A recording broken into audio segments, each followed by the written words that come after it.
Putin और Trump की मुलाकात में 48 घंटे से भी कम का समय बचा है। इस मुलाकात की इनसाइड स्टोरी आज हम अपने दर्शकों को बताने वाले हैं। टीवी 9 के पास ग्लोबल एक्सक्लूसिव रिपोर्ट है कि इस मुलाकात में क्या होने वाला है। रूस ने अपना अलास्का ड्राफ्ट तैयार कर लिया है। पुतिन ने इसमें अपनी शर्तें लिख दी हैं, कंडीशंस अप्लाई कर दी गई हैं। युद्ध विराम इन्हीं शर्तों पर किया जाएगा। आशंका यह है कि अगर अलास्का वार्ता विफल होती है तो रूस अपना यूरोप विजय का मिशन छेड़ सकता है। देखिए टीवी 9 भारतवर्ष की ग्लोबल ब्रेकिंग, क्या है पुतिन का अलास्का ब्लूप्रिंट।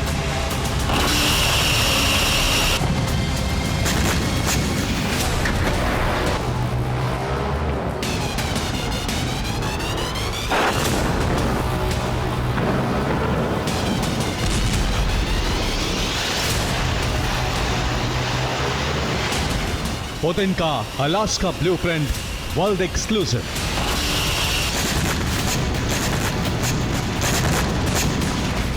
अगले 48 घंटे में क्या करने वाले हैं पुतिन?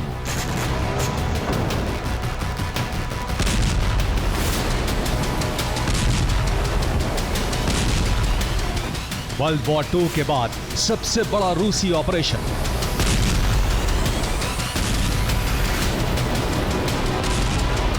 अलास्का समिट से पहले 40% यूक्रेन पर नियंत्रण।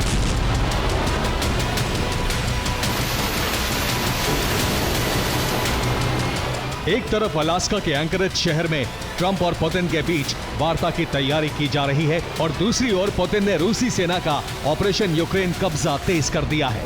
दूसरे विश्व युद्ध के बाद यह सबसे बड़ा रूसी ग्राउंड ऑपरेशन है। बीते 24 घंटे में रूसी सेना ने यूक्रेन में अपनी विजय गति बहुत तेज कर दी है।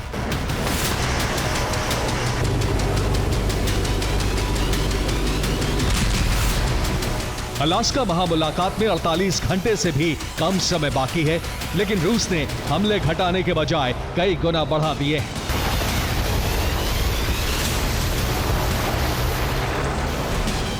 रूसी सेना ने पूर्वी यूक्रेन में ग्राउंड ऑपरेशन का दायरा और सैनिक बढ़ा दिए हैं। 24 घंटे में यूक्रेन के कब्जे वाली कई वर्ग मील जमीन रूस ने जीत ली है।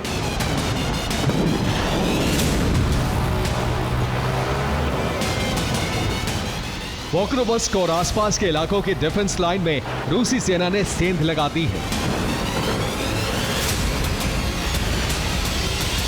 यूक्रेनी कमांडर ने कहा है कि हालात हाथ से निकलते जा रहे हैं। रूसी सेना तेजी से आगे बढ़ रही है और अपनी पकड़ मजबूत कर रही है। रूसी फौज हर दिन 11 वर्ग किलोमीटर इलाके पर कब्जा कर रही है।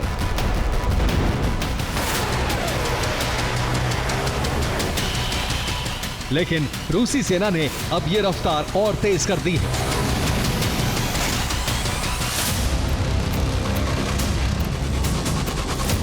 रूस का प्लान है कि ट्रंप पुतिन की मुलाकात से पहले डोनेट्स्क के उन इलाकों पर कब्जा कर लिया जाए जहां आज भी यूक्रेनी सेना के मजबूत गढ़ हैं।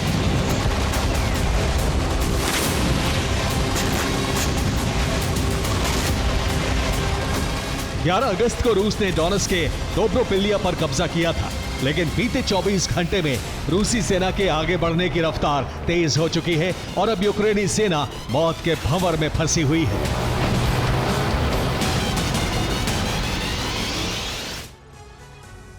तो 11 अगस्त को रूसी सेना ने डोनेट्स्क के दोब्रोपिलिया पर कब्जा किया। अब बीते 24 घंटे में इस शहर से आगे 24 किलोमीटर से ज्यादा इलाके पर कब्जा कर लिया है। डोनेट्स्क में यूक्रेनी सेना का अंतिम गढ़ पोक्रोवस्क बचा है। रूस का लक्ष्य है कि अगले 48 घंटे में इस शहर पर भी कब्जा जमा लिया जाए। रूसी सेना ने पोक्रोवस्क को 3 तरफ से घेर लिया है। यह शहर अब यूक्रेनी सेना के लिए मौत का कुआं बन चुका है। दोब्रोपिलिया से गुजरने वाले हाईवे पर रूस का कब्जा है और पोक्रोवस्क की सप्लाई लाइन कट चुकी है। ऐसे में यूक्रेनी सेना को या तो सरेंडर करना होगा या फिर रूसी फौज के हमले में जान गंवानी होगी।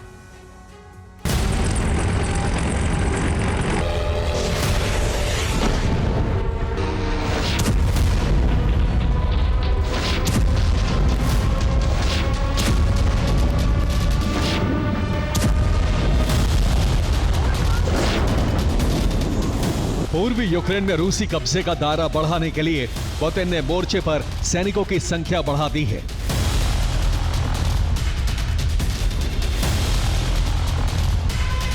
डोनेस्क क्षेत्र में 1,10,000 नए सैनिक भेजे गए हैं।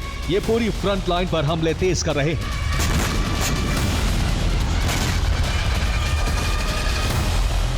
पुतिन का प्लान है कि ट्रंप के साथ डील करने से पहले वो ज्यादा से ज्यादा यूक्रेनी जमीन पर रूस का झंडा फहरा दे।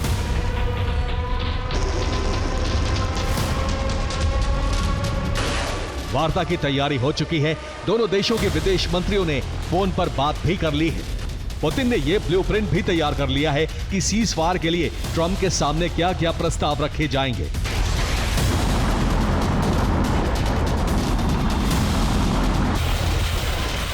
पुतिन की पहली शर्त होगी कि डोनेस्क से यूक्रेनी सेना पूरी तरह हट जाए, जिसका मतलब है पूरा डोनेस्क रूस का होगा। इसके बदले में रूसी सेना सूमी, दनीप्रोपेट्रोव्स्क और खार्किव से हट जाएगी। इन क्षेत्रों के अलावा बाकी जगहों पर रूसी सेना मौजूद रहेगी। यूक्रेन को नेटो से दूर रहने का वचन देना होगा। यूक्रेन को फौज और हथियार घटाने होंगे।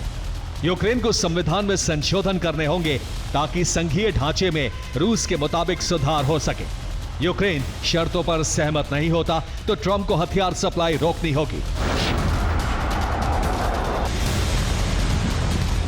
अगर ट्रंप इन शर्तों पर खुद सहमत होते हैं और यूक्रेन को सहमत कर पाते हैं तो सीज फायर पर विचार किया जाएगा, वरना युद्ध जारी रहेगा।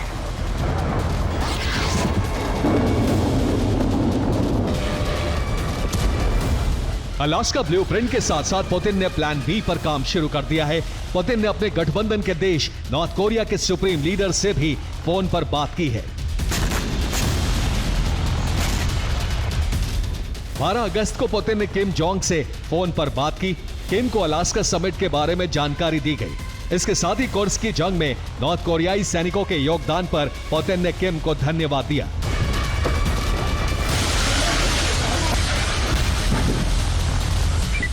पुतिन अपने गठबंधन के देशों से अलास्का समिट पर चर्चा कर चुके हैं। ईरान, चीन और बेलारूस को भी अधिकारियों ने जानकारी दे दी है। पुतिन और ट्रंप के प्लान से यूरोप में भय का माहौल है।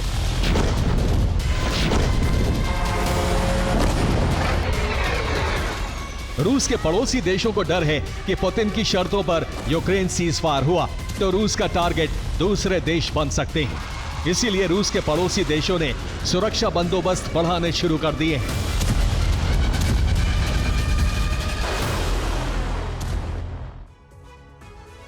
तो लिथुआनिया ने बेलारूस की सीमा पर युद्धाभ्यास के बहाने फौज बढ़ानी शुरू कर दी है। इस युद्धाभ्यास को फेयर्स वुल्फ 2025 नाम दिया गया है। लिथुआनियाई सेना की यह ड्रिल 22 अगस्त तक जारी रहेगी। इस ड्रिल में 350 जवान शामिल हैं जो बेलारूस की सीमा से कुछ ही किलोमीटर दूर है। इनके साथ आर्टिलरी टैंक की 50 यूनिट भी सीमा पर तैनात की गई है।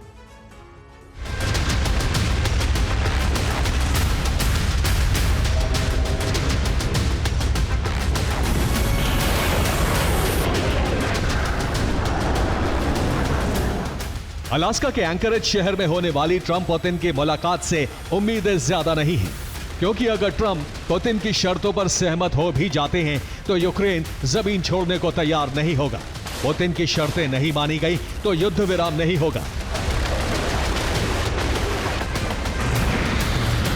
इसके बाद ट्रंप को तय करना होगा कि वो जंग से दूर होंगे या यूक्रेन का साथ देंगे।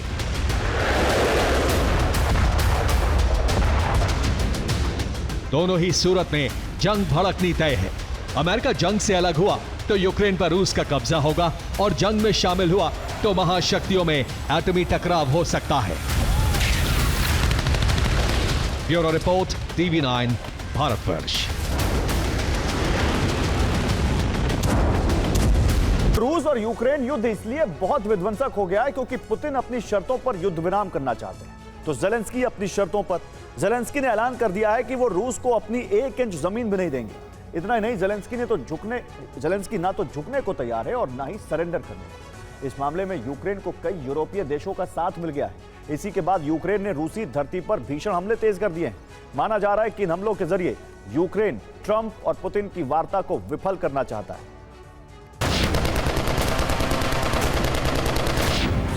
युद्ध की ये आग इतनी भड़क गई है कि अब इसे शांत करना नामुमकिन सा लग रहा है।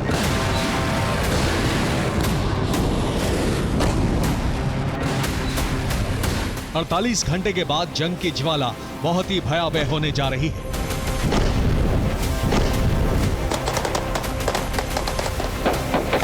15 अगस्त के बाद जो कुछ होगा उसकी कल्पना किसी ने भी नहीं की होगी।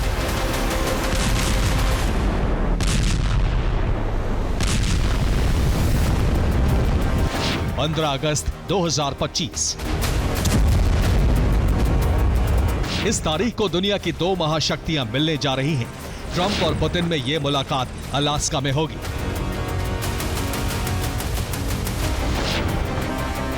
दोनों नेता यूक्रेन में युद्ध विराम को लेकर बातचीत करेंगे। सीज फायर के लिए पुतिन की शर्तें तैयार हैं। रिपोर्ट के मुताबिक ट्रंप रूस की ज्यादातर शर्तें मानने को तैयार हैं, लेकिन ये ज़ेलेंस्की को स्वीकार नहीं। अलास्का में ट्रंप और पुतिन की मुलाकात होने जा रही है। दोनों नेताओं में यह वार्ता यूक्रेन में युद्ध विराम को लेकर होगी। हैरानी की बात यह है कि इसमें ज़ेलेंस्की को शामिल नहीं किया जा रहा है, यानी बिना ज़ेलेंस्की के ट्रंप और पुतिन यूक्रेन का भविष्य तय करने जा रहे हैं। ये बात ना तो ज़ेलेंस्की को स्वीकार है और ना ही यूक्रेन के लोगों को।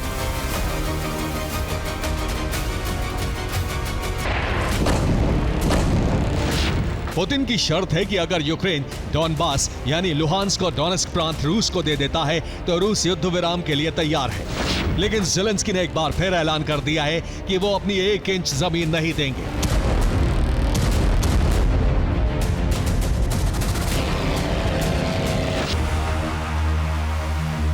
ये यूक्रेनी राष्ट्रपति ज़ेलेंस्की की घोषणा है। उन्हें रूस की शर्तें स्वीकार्य नहीं हैं। वो ना तो रूस को 1 इंच जमीन देंगे और ना ही सरेंडर करेंगे।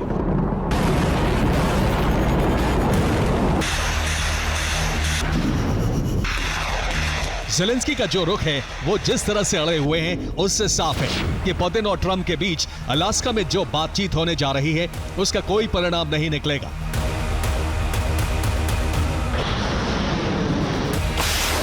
अगर निकलेगा भी तो यूक्रेन उससे मानेगा नहीं।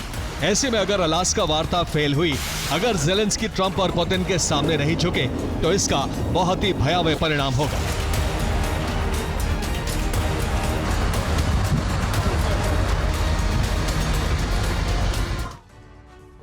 तो अलास्का में यूक्रेन के हमलों की वजह से पुतिन और ट्रंप की वार्ता अगर फेल हुई तो इसका परिणाम क्या होगा, अब इसे समझिए। दरअसल अमेरिका यूक्रेन युद्ध से खुद को पूरी तरह से अलग कर लेगा। ज़ेलेंस्की से भड़के ट्रंप यूक्रेन को सैन्य मदद रोक देंगे। इतना ही नहीं, ट्रंप नेटो देशों पर भी मदद ना देने का दबाव डालेंगे। माना जा रहा है कि अगर ट्रंप नाराज हुए तो रूस को यूक्रेन में भीषण हमले की छूट मिल जाएगी। इसके बाद रूसी सेना कीव विजय अभियान लॉन्च कर देगी। भीषण जंग के बाद रूस यूक्रेन के बड़े भूभाग पर कब्जा कर सकती है। इतना ही नहीं, रूस कीव में अपनी कठपुतली सरकार बना सकता है। यूक्रेन विजय के बाद पुतिन का यूरोप अभियान भी शुरू हो सकता है।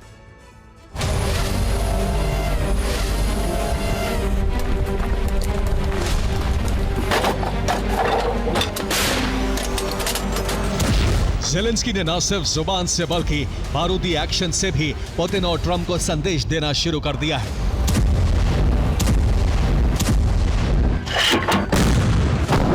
कि वो सरेंडर करने वाले नहीं हैं।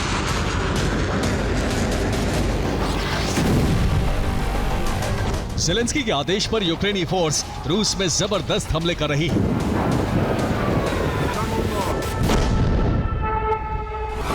रूस के तातारस्तान में यूक्रेनी फोर्स ने रूस के ड्रोन गोदाम को जला दिया।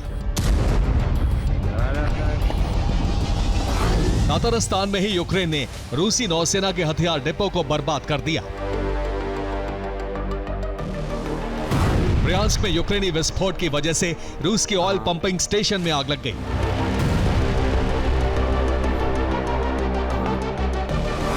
स्टावरोपोल में यूक्रेन ने रूस की हथियार फैक्ट्री को टारगेट किया।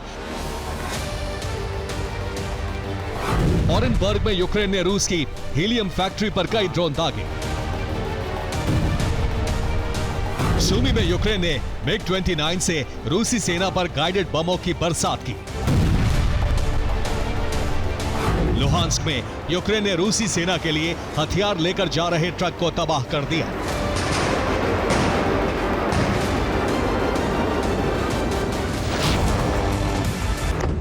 यूक्रेनी फोर्स अब जिस तरह से हमले कर रही है उससे रूसी सेना को जबरदस्त नुकसान पहुंच रहा है।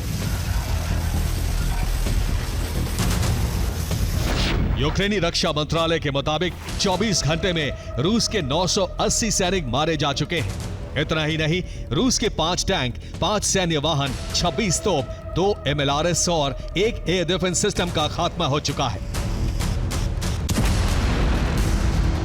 ज़ेलेंस्की का दावा है कि अगले 12 घंटे में पुतिन सेना बड़ा हमला करने जा रही है। यह हमला ज़ेपोरिजिया, पोक्रोवस्क और नोवोपाव्लोवस्क फ्रंट पर हो सकता है। ज़ेलेंस्की ने ऐलान किया है कि वार्ता सिर्फ दिखावा है। इसकी आड़ में पुतिन अपने कब्जा अभियान को तेज करने जा रहे हैं। जाहिर है, यूक्रेन साम दाम दंड और भेद की नीति अपनाकर अलास्का वार्ता फेल करने में जुटा है। ज़ेलेंस्की साफ कर चुके हैं कि अगर युद्ध विराम होगा तो वो यूक्रेन की शर्तों पर होगा, वरना नहीं होगा। इसी नीति के तहत युद्ध का मैदान हो या फिर रूस की धरती, दोनों मोर्चों पर यूक्रेन ने अपने हमले तेज कर दिए हैं। Bureau report, TV9 Bharatvarsh. तो यूरोप रूस की शर्तों पर सीज फायर के लिए तैयार नहीं है, जबकि ट्रंप यूक्रेन की जमीन का कुछ हिस्सा रूस को देने की बात कर चुके हैं। यही वजह है कि यूक्रेन से लेकर यूरोप तक वार्ता से पहले मंथन चल रहा है। ट्रंप भी यूरोप को भरोसे में लेने की कोशिश में है, लेकिन इस बीच रूसी एजेंसियों ने यूक्रेन में बड़ी साजिश का दावा किया है। रूसी खुफिया रिपोर्ट के मुताबिक ज़ेलेंस्की यूक्रेन में नरसंहार करवा सकते हैं और पुतिन को उसका कसूरवार ठहराकर वार्ता को नाकाम करा सकते हैं। इस रिपोर्ट को गंभीरता से इसलिए भी लिया जा रहा है क्योंकि ज़ेपोरिजिया न्यूक्लियर प्लांट में अचानक आग लग गई और दावा यह है कि यूक्रेन के हमले की वजह से यह हुआ है। यूक्रेन में ड्रोन और इस्कंदर जैसी मिसाइलों के धमाके हुए।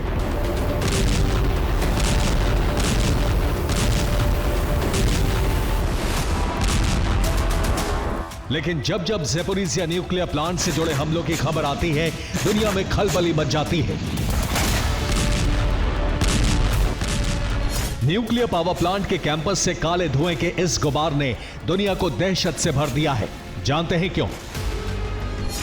क्योंकि यहां से किसी एटम बम के धमाके जैसी तबाही आ सकती है। यहां रूस ने न्यूक्लियर वॉरहेड वाली मिसाइल नहीं गिराई है, ना ही रूसी फाइटर जेट ने हवाई हमला किया है। फिर भी दुनिया में दहशत इसलिए है क्योंकि ये आग, ये धुआं यूरोप के सबसे बड़े न्यूक्लियर पावर प्लांट से उठ रहा है। ज़ेपोरिजिया न्यूक्लियर पावर प्लांट में फिर आग लगी है। प्लांट के भीतर से काला धुआं उठता हुआ नजर आ रहा है। आग बढ़ने से न्यूक्लियर पावर प्लांट से रेडिएशन का खतरा है।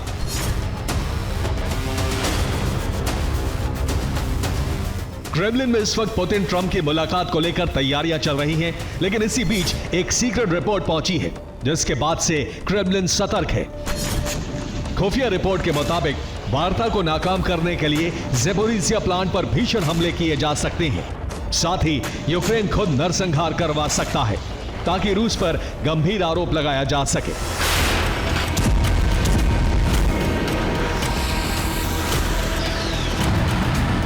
ज़ेपोरिजिया प्लांट ऐसी जगह है जहां जब जब ऐसी कोई घटना हुई है, यूरोप से अमेरिका तक हड़कंप मच जाता है। रूस को आसानी से कटघरे में खड़ा करने के लिए ज़ेलेंस्की ज़ेपोरिजिया को हथियार बना सकते हैं।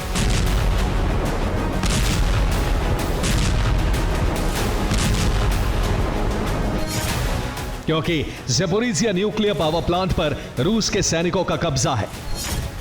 रूस के सैनिक न्यूक्लियर पावर प्लांट की सुरक्षा कर रहे हैं। फरवरी 2022 के बाद से पावर प्लांट में रूसी सैनिक मौजूद हैं।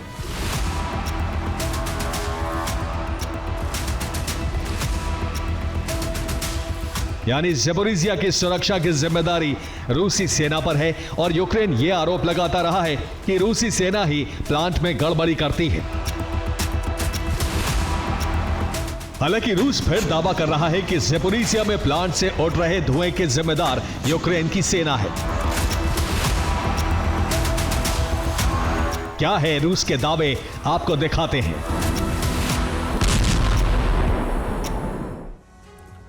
और ज़पोरिज़िया प्लांट में आग लगने के बाद रूस ने दावा किया है कि प्लांट पर यूक्रेन ने हमला किया। रूस का दावा है कि यूक्रेनी सेना ने प्लांट पर गोले दागे। यूक्रेन ने कई बार हमला किया। ड्रोन से भी ज़पोरिज़िया प्लांट को निशाना बनाने की कोशिश की गई। हालांकि रिपोर्ट के मुताबिक गोलाबारी की वजह से ज़पोरिज़िया प्लांट के कैंपस में सूखी घास में आग लगी है। हालांकि आग कूलिंग टावर के करीब ही है, लेकिन दावा यह भी है कि फिलहाल रेडिएशन का खतरा नहीं है। न्यूक्लियर प्लांट का कोर हिस्सा पूरी तरह सुरक्षित है।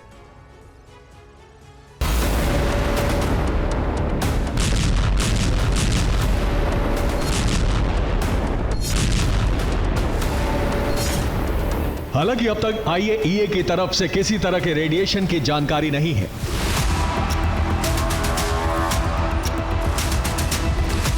ज़पोरिज़िया प्लांट से यूरोप के लिए खतरे का सिग्नल है, तो वहीं ज़ेलेंस्की बर्लिन में है।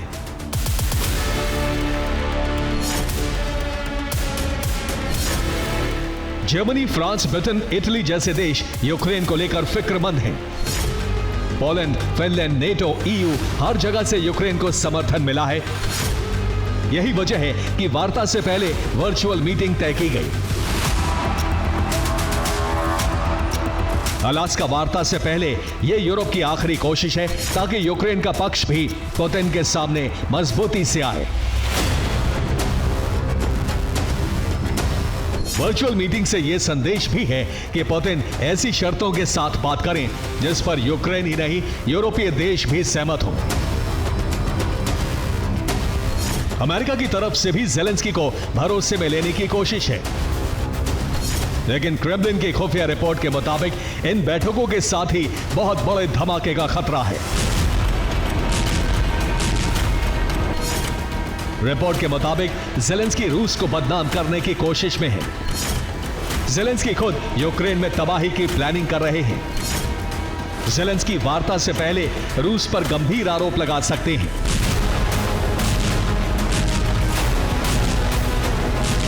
रूस यह दावा कर रहा है कि ज़ेलेंस्की फॉल्स फ्लैग हमलों की योजना बना रहे हैं। इसका मतलब यह है कि यूक्रेन की जमीन पर यूक्रेनी बारूद से ही धमाका हो सकता है और आरोप रूस पर लगाया जा सकता है।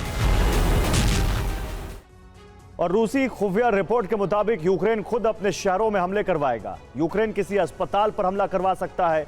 शॉपिंग मॉल पर भी हमले की आशंका है। प्लान के मुताबिक यूक्रेन ऐसी जगह हमला करेगा जहां लोगों की बहुत भीड़ होती है। रूसी एजेंसियों के मुताबिक यूक्रेन के हमलों से कई लोगों की मौत होगी। भगदड़ में लोग मारे जाएंगे और उसके बाद ज़ेलेंस्की पुतिन पर नरसंहार का आरोप लगाएंगे।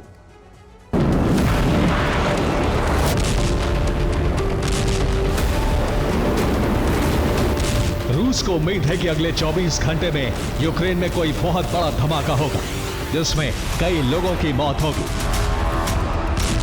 रूस की एजेंसियों ने तो लोकेशन तक की जानकारी क्रेमलिन को भेजी है।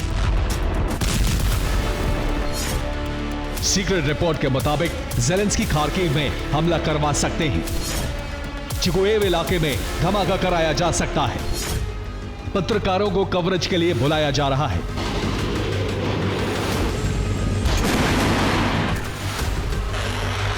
रूसी एजेंसियां दावा कर रही हैं कि रूस पर आरोप मढ़ने के लिए यूक्रेनी एजेंसियां पत्रकारों को खार्किव ले जा रही हैं ताकि तबाही की तस्वीरें पूरी दुनिया तक पहुंच सके और पुतिन पर नरसंहार के आरोप बनाए जा सके।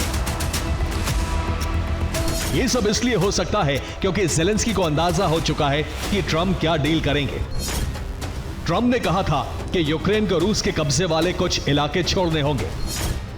उन्होंने यह भी कहा कि जमीन की अदला बदली स्वीकार करनी होगी। हालांकि यह स्पष्ट नहीं है कि पुतिन यूक्रेन को क्या दे सकते हैं।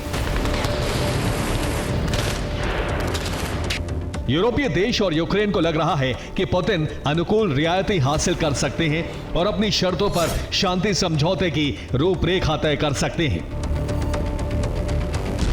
यूरोपीय देशों को सबसे ज्यादा डर इस बात का है कि अगर पुतिन यूक्रेन में जीत जाते हैं तो उनकी नजरें यूरोपीय देशों में से किसी एक पर टिक जाएंगी। यही वजह है कि वार्ता से पहले इतनी बड़ी हलचल नजर आ रही है। Bureau report, TV9 Bharatvarsh.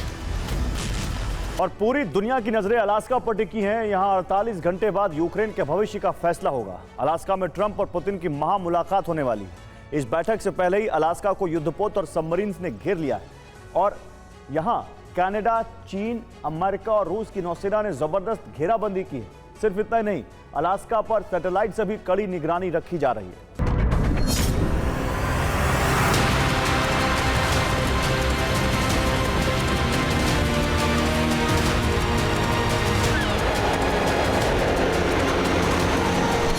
समंदर में सबमरीन हर गतिविधि पर नजर रख रही है।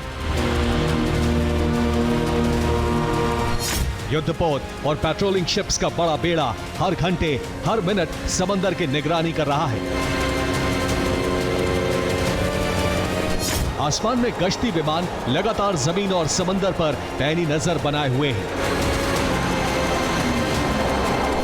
सुरक्षा की ये जबरदस्त तैयारियां अलास्का में होने वाली इस दशक की सबसे बड़ी बैठक के लिए की गई है। 15 अगस्त को अमेरिका और रूस के राष्ट्रपति अलास्का पहुंचने वाले हैं, जहां यूक्रेन का भविष्य तय होगा। पुतिन ट्रंप की मुलाकात अलास्का के एंकरेज में होगी। यहां एल्मिंडॉर्फ रिचर्डसन बेस पर द्विपक्षीय वार्ता होगी। वार्ता की तैयारियों का जिम्मा रूसी विदेश मंत्री सर्गेई लावरोव और मार्को रूबियो को सौंपा गया है। 15 अगस्त को एंकरेज में नोटाम जारी किया गया है, यानी इस दिन यहां से किसी प्लेन को गुजरने की इजाजत नहीं होगी। 15 अगस्त को अलास्का के बेस पर दुनिया के 2 सबसे ताकतवर देशों के राष्ट्राध्यक्ष मौजूद होंगे। ऐसे में न सिर्फ इस बेस पर सुरक्षा लेयर कई गुना बढ़ा दी गई है, बल्कि समुद्री क्षेत्र पर भी नजर रखी जा रही है।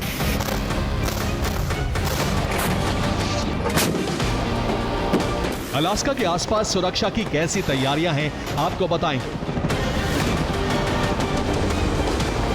लेकिन उससे पहले रूसी राष्ट्रपति का स्पेशल हवाई रूट आपको दिखाते हैं, जिससे होते हुए पुतिन अलास्का के एंकरेज शहर तक पहुंचेंगे। रिपोर्ट्स के मुताबिक पुतिन के हवाई रूट को बेहद सुरक्षित बनाया गया है। रूसी राष्ट्रपति का प्लेन राजधानी मॉस्को से टेक ऑफ होकर बेरिंग स्ट्रेट से होते हुए अमेरिका के अलास्का में दाखिल होगा, जहां से वो एंकरेज पहुंचेगा।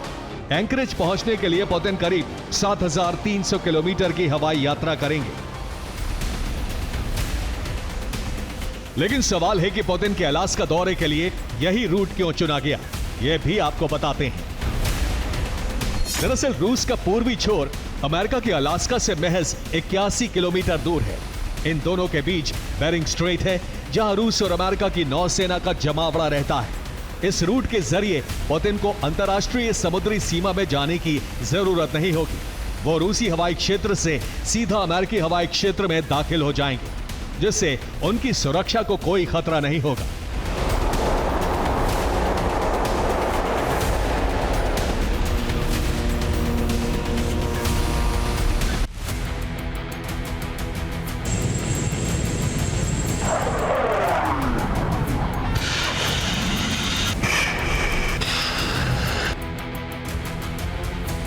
बीते कुछ महीने में ट्रंप पुतिन के बीच जबरदस्त तल्खी देखने को मिली है। ऐसे में 15 अगस्त को दोनों राष्ट्राध्यक्ष अलास्का में मुलाकात जरूर करने वाले हैं, लेकिन ना तो पुतिन को ट्रंप पर भरोसा है और ना ही ट्रंप को पुतिन पर।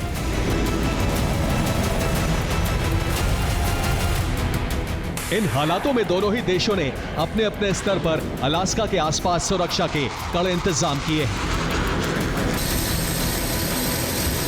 अलास्का के पास चीन और रूस की नौसेनाएं संयुक्त रूप से गश्त कर रही हैं।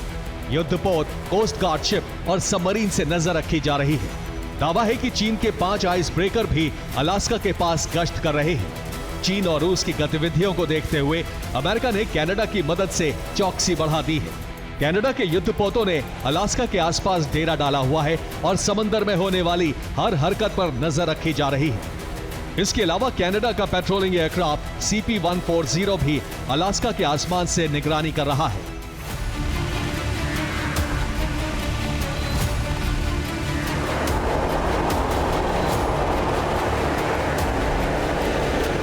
अलास्का के आसपास मौजूद चीन के आइस ब्रेकर की तस्वीर भी सामने आई है।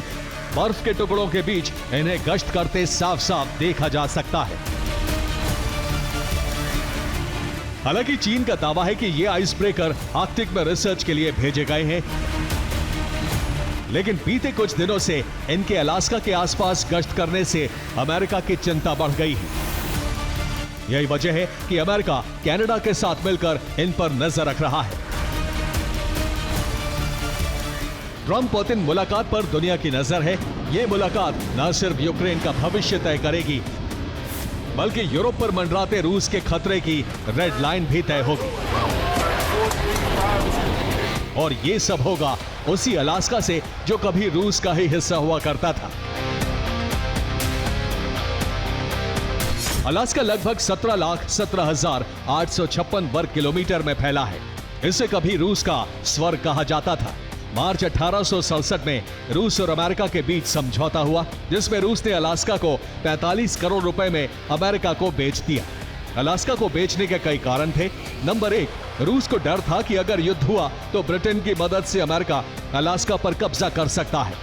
अलास्का की कठिन परिस्थितियां और बड़े क्षेत्रफल को देखते हुए उसकी सुरक्षा बेहद मुश्किल थी। उस समय रूस की आर्थिक स्थिति भी बेहद कमजोर थी। अलास्का का बर्फीला और बंजर इलाका रूस के लिए इतना महत्वपूर्ण नहीं था। ऐसे में उसे बेच दिया गया। आज अलास्का अपनी प्राकृतिक संपदा के कारण अमेरिका का एक बड़ा खजाना माना जाता है। यहां तेल के विशाल भंडार और खनिज संपदा मौजूद है। ऐसे में रूस को आज इस सौदे पर बेहद पछतावा होता है। रूस यूक्रेन की शर्त मानने पर बाध्य हो। ट्रंप और पुतिन बिना ज़ेलेंस्की के यूक्रेन के भविष्य का फैसला ना कर सके। इसके लिए ज़ेलेंस्की और यूक्रेनी इंटेलिजेंस चीफ बुदानोव ने खतरनाक बारूदी साजिश रची है। इसका नाम है क्रीमिया षड्यंत्र। यूक्रेन के इस षड्यंत्र के बारे में तब पता लगा जब बुदानोव ने ब्लैक सी के स्नेक और जमीनाई आइलैंड का दौरा किया। सवाल यही है कि क्रीमिया में अब यूक्रेनी फोर्स और यूक्रेनी इंटेलिजेंस क्या करने जा रही है।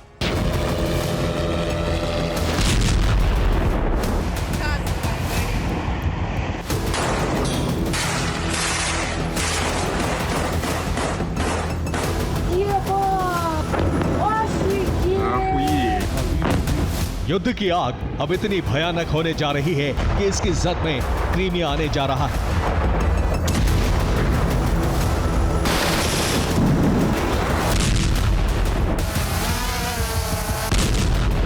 शांति वार्ता को डिरेल करने के लिए ज़ेलेंस्की और उनके इंटेलिजेंस चीफ ने बहुत ही खतरनाक प्लान तैयार किया है।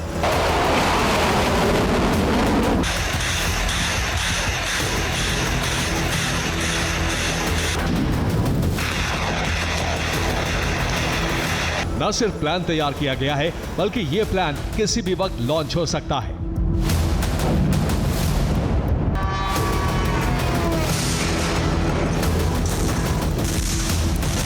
रूस की शर्तों पर युद्ध विराम ना हो, जंग जारी रहे, इसके लिए ज़ेलेंस्की ने क्रीमिया प्लान तैयार किया है।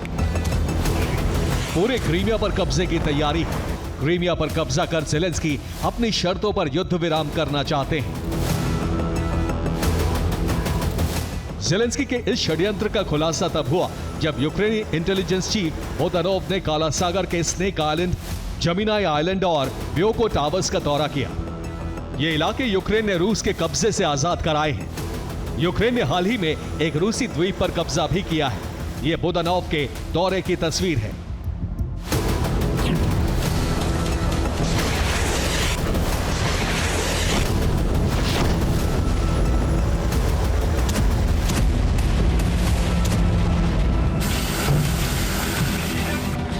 यूक्रेन का प्लान है कि क्रीमिया पर कब्जा करके रूस के साथ सीज फायर वार्ता में अपनी स्थिति मजबूत की जाए।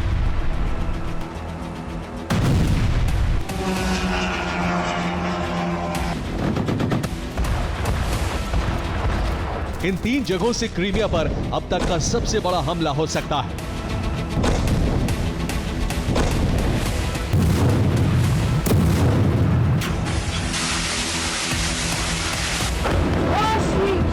यूक्रेनी फोर्स पिछले 1 हफ्ते से क्रीमिया में हमले कर रही है। यूक्रेन क्रीमिया में हमले कर रूस के एयर डिफेंस सिस्टम और रडार को तबाह कर रहा है। 1 हफ्ते में यूक्रेन रूस के 6 रडार बर्बाद कर चुका है। सभी radar S-400 air defence system के बताए जा रहे हैं।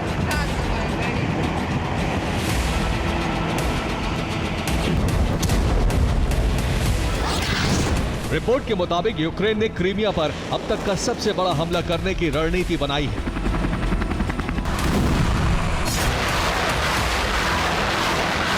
यही वजह है कि वो सबसे पहले क्रीमिया में तैनात रूसी एयर डिफेंस सिस्टम को खत्म कर रहा है, ताकि रूस यूक्रेन के हमलों को नाकाम ना कर सके। रूसी एयर डिफेंस को खत्म करने के बाद क्रीमिया में जल, थल और नभ से बड़े हमले का प्लान है।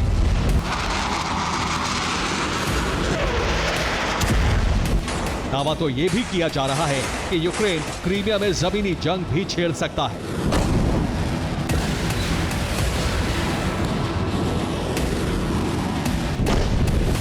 यूक्रेन की ड्रोन और स्पेशल ब्रिगेड क्रीमिया पर हमले कर सकती है। पैदल सेना क्रीमिया में दाखिल होकर जमीनी जंग छेड़ने की तैयारी में है।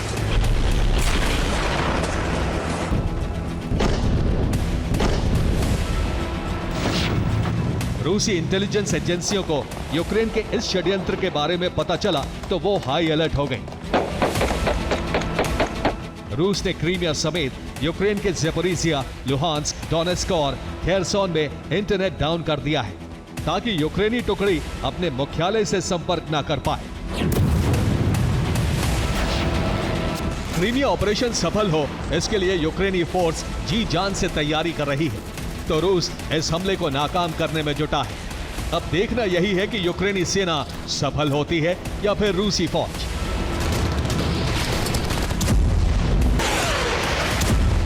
Bureau report, TV9 Bharatvarsh. और ईरान और गाजा, इन दोनों को लेकर अमेरिका और इजराइल लगातार प्लानिंग कर रहे हैं। इजराइल अब गाजा पर नियंत्रण करने वाला है, तो वही माना जा रहा है कि ट्रंप की मदद से गाजा के लोगों को सूडान शिफ्ट करने की तैयारी है। दूसरी तरफ ईरान के न्यूक्लियर मिशन को रोकने के लिए खामनेई का तख्ता पलट करवाया जा सकता है।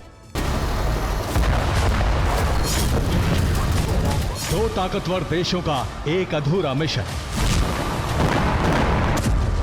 ना तो ट्रंप ईरान का परमाणु कार्यक्रम रोक सके, ना नेतन्याहू गाजा से सभी बंधक छुड़ा सके।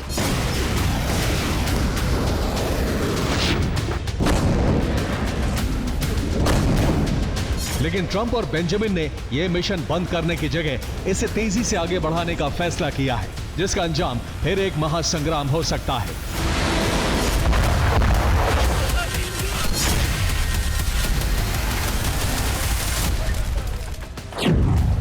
ट्रंप बेंजामिन अब एक साथ ऑपरेशन चलाएंगे। ऑपरेशन का पहला मकसद खामनेई का अंत है। ऑपरेशन का दूसरा मकसद गाजा पर नियंत्रण है।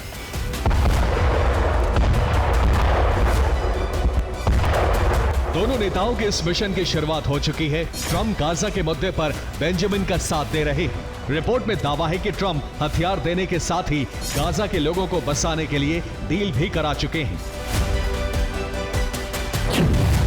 गाजा के लोगों को दक्षिण सूडान भेजा जा सकता है। सूडान पूर्वी अफ्रीका के युद्धग्रस्त देशों में से एक है। सूडान भारी आर्थिक संकट, भ्रष्टाचार का सामना कर रहा है।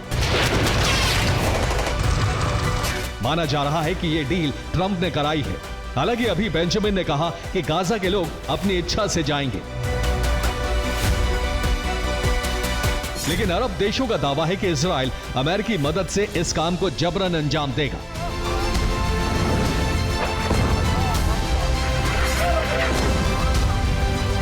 एक तरफ गाजा का प्लान तैयार है, तो दूसरी तरफ नेतन्याहू फिर ईरान के खिलाफ माहौल तैयार कर रहे हैं। नेतन्याहू ने दावा किया है कि ईरान के पास 400 किलो संवर्धित यूरेनियम है। अमेरिकी हमले में यूरेनियम नष्ट नहीं हो सका। ईरान फिर परमाणु बम बनाने की कोशिश करेगा। इन बयानों से एक तरफ ईरान पर दबाव बनाने की तैयारी है, तो वहीं ट्रंप इस मुद्दे पर फिर ईरान के खिलाफ एक्शन की शुरुआत कर सकते हैं।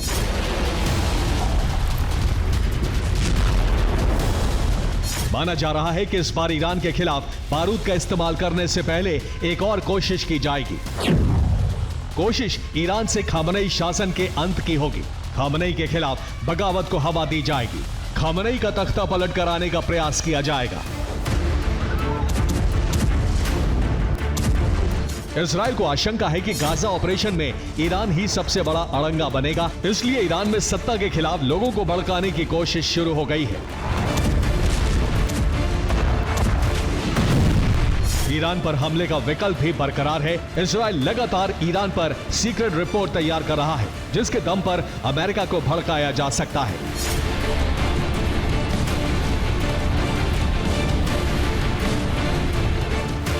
इसलिए माना जा रहा है कि गाजा में ऑपरेशन की शुरुआत के साथ ही ईरान में भी मिशन तख्ता पलट की शुरुआत होगी।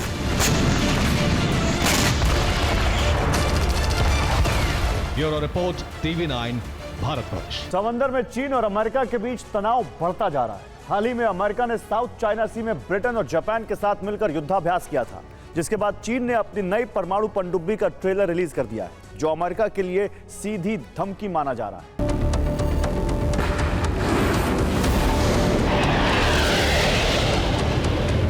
शी का विस्तारवाद दुनिया में जंग का एक नया फ्रंट खोल सकता है, और वो फ्रंट होगा दुनिया के सुपर पावर अमेरिका और चीन के बीच।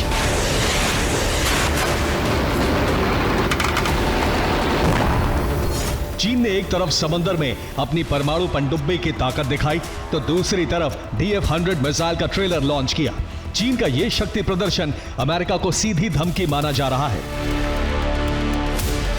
दरअसल हाल ही में चीन ने अपनी नई परमाणु पनडुब्बी को दुनिया के सामने पेश किया। यह चीन की टाइप 094 क्लास पनडुब्बी है। इसकी स्पीड 56 किलोमीटर प्रति घंटे है, जिस पर JL-3 बैलिस्टिक मिसाइलें तैनात हैं। पनडुब्बी पर 16 मिसाइलें तैनात की जा सकती हैं। दावा है कि मिसाइल की रेंज 10,000 किलोमीटर है, यानी चीन अपनी पनडुब्बी से अमेरिका तक मार कर सकता है। लेकिन जंग का नया गेटवे खुलने की वजह सिर्फ एक पनडुब्बी नहीं, बल्कि इसके साथ जारी किया एक बयान है। दरअसल परमाणु पनडुब्बी का वीडियो चीन के सरकारी मीडिया ने जारी किया, जिसमें एक चालक दल को कहते सुना गया, यदि आदेश दिया गया तो वो पनडुब्बी के मिसाइलों को बिना किसी हिचकिचाहट के कहीं भी दाग सकता है। परमाणु पनडुब्बी के साथ ही चीन ने अपनी DF-100 मिसाइल का नया वीडियो भी जारी किया है, जिसकी रेंज करीब 4000 किलोमीटर है। चीन ने यह शक्ति प्रदर्शन उस वक्त किया जब हाल ही में अमेरिका, ब्रिटेन और जापान ने चीन के पास समंदर में संयुक्त युद्धाभ्यास किया था। इस युद्धाभ्यास में ब्रिटेन और अमेरिका के F-35 फाइटर जेट जापान के एयरक्राफ्ट कैरियर से उड़ान भरते नजर आए थे। अब माना जा रहा है कि चीन ने अपनी पनडुब्बी और मिसाइलों का ट्रेलर देकर अमेरिका को सीधी धमकी दी है, जो इस क्षेत्र में जंग की बड़ी वजह बन सकती है।